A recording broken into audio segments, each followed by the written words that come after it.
Welcome to IDD Talks. I'm Anastasia Lavrina. My guest today is Daniel Vincelli, researcher from Sapienza University in Italy. Daniel, hello and welcome to our program. Thank you. I'm very fond of other university. I visited the countries many times, and most of these times I paid a visit to other university.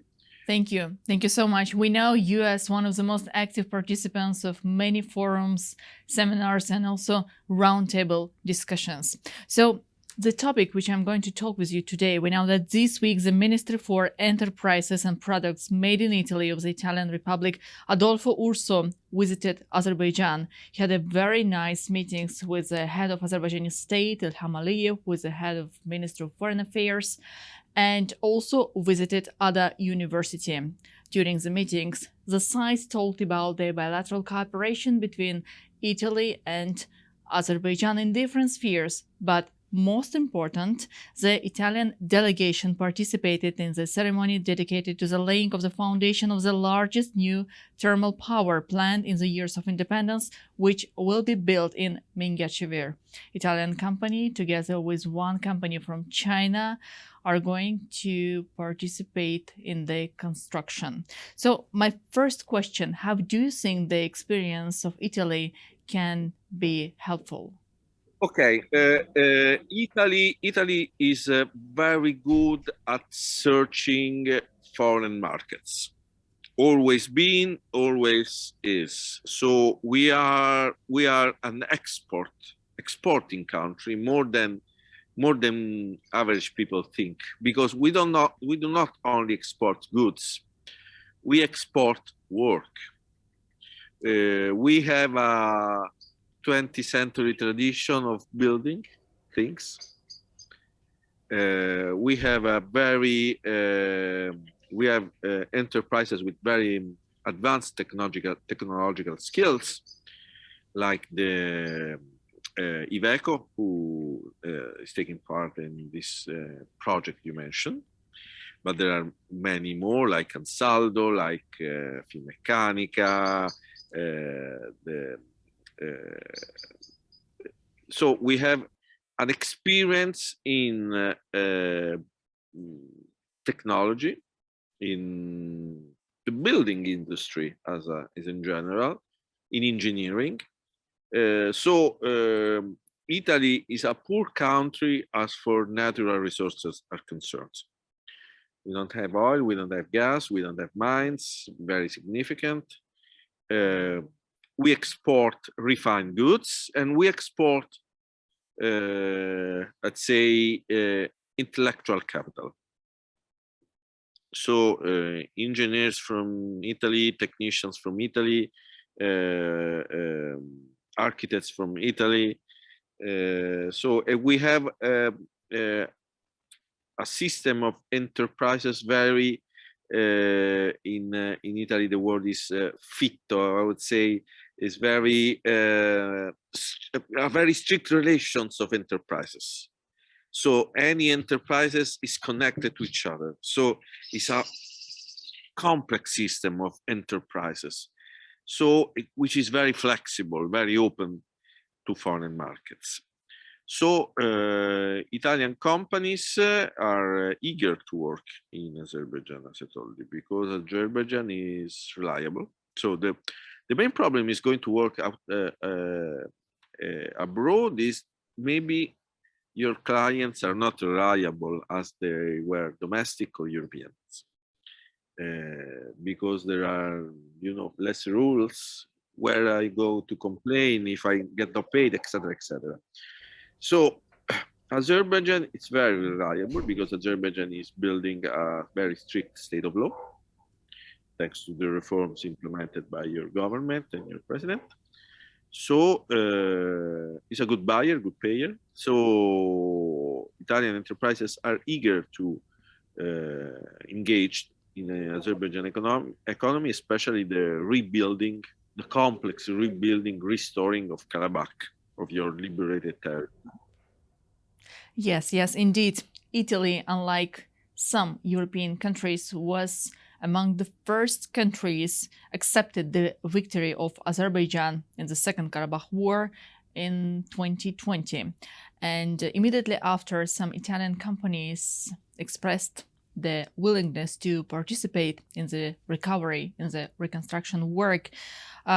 Where do you think exactly two sides, Italy and Azerbaijan, may cooperate even closely in the process of restoration Karabakh and East Zangezur? There are many things to do. I visited Karabakh. I saw that things are starting to improve, but we don't have to hide. Everything, most of the territories is in debris, in ashes, so it's destroyed. So I think of Italian architecture as for rebuilding the city, Italian companies for energy structures and so on. I think our experience in renewable energy could be helpful to Karabakh and Azerbaijan. I think of Italian universities, which have a very large human capital in science and technology, which can help to restructure Karabakh as a place open to the world. Karabakh has been sealed from the world for 30 years. Now it's opening, thanks to the liberation, is opening to the world, and I guess we can give a contribution up there. Daniel, let's talk a bit more about the importance of the Southern Gas Corridor and particularly top project for the Italian energy policy. How do you see the situation?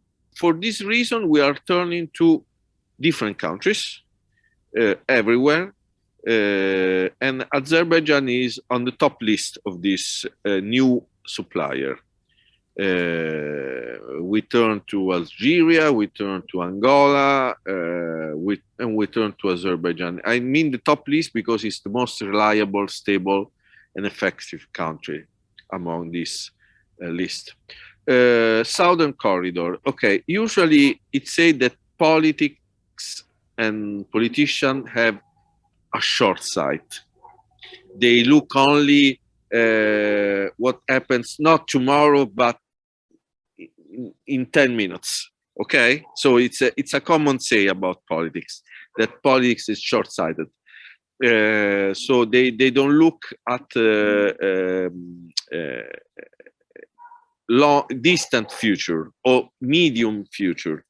That was not true as for the Southern Corridor is concerned, because the Southern Corridor was designed by the European Union, basically. The Southern Corridor means that Europe, which is a gigantic energy eater economy, we need a lot of gas, oil, and energy. So Europe should diversify its sources. Already the idea of Southern gas, according to me, came after the first Ukrainian turmoil in 2004. And I don't know if you remember, during the, how was called the color revolution, the Orange Revolution. So we did choices.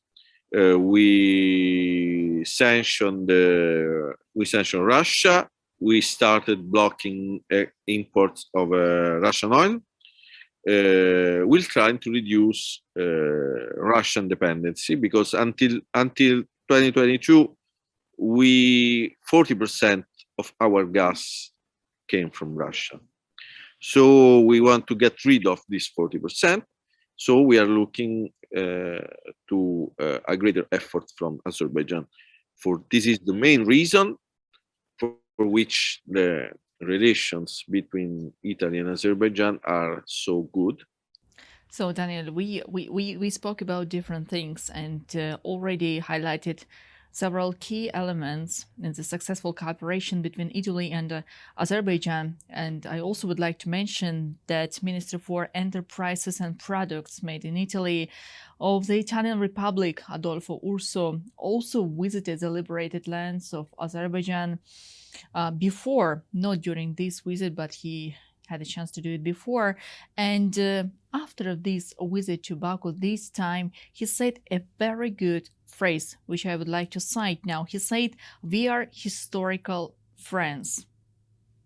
Could you tell us what is a key success for such a good cooperation and partnership between Roma and Baku? We started developing bilateral relations very strong with Azerbaijan after the visit of the late president, the former president of Azerbaijan, Heydar Aliyev, in 1997. And then when the oil boom occurred in, I would say, in the first decade of the year 2000, these relations became more and more stronger. So the good attitude towards Azerbaijan, I'd like to stress, overcomes political parties, overcomes governments from different parties or ideologies. From the early 2000s till today, we have many different governments from different parties and ideologies and belonging to different political families, different political formulas. We have technical governments, we have leftist governments, we have center leftist government, we are broader coalitions, we have center right government. So we changed many governments with many different formulas. But overall, the good attitude of Azerbaijan is constant. Indeed, Daniel, thank you so much for joining the program today. It was a real pleasure to talk with you. I wish you good luck and hope to meet you once in Baku. Thanks. You're very welcome. You're very welcome.